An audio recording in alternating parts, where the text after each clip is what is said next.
Assumed mean method for ungrouped data, அதாவது ஊக சராசரி முறை தொகுக்கப்படாதது.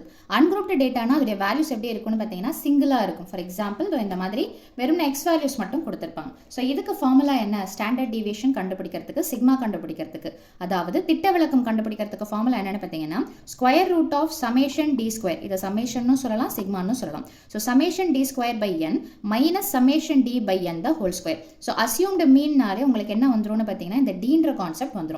ஸோ இதுதான் ஃபார்முலா. இது டேப்லர் காலம் எப்படி கிரியேட் பண்ணுவோம்னு பார்த்தீங்கன்னா கொடுத்துருக்கக்கூடிய வேல்யூஸை எக்ஸ்ன்னு சொல்லிட்டு பிளேஸ் பண்ணி எடுத்து எழுதிக்கணும். So T is equal to என்னன்னு பார்த்தீங்கன்னா எக்ஸ் மைனஸ் ஏன்றது ஃபார்முலா. ஏன்றது என்னன்னு பார்த்தீங்கன்னா அசியூம்டு மீன், ஊக சராசரி.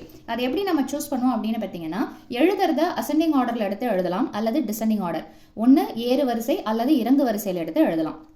ஸோ இந்த ஃபர்ஸ்ட் லாஸ்ட் அதாவது ஒன்றொன்னா மேலே கீழே விட்டுக்கிட்டே வரும்போது நடுவில் என்ன நம்பர் இருக்குதோ அதை நீங்கள் எடுத்து நீங்கள் எழுதிக்கலாம்.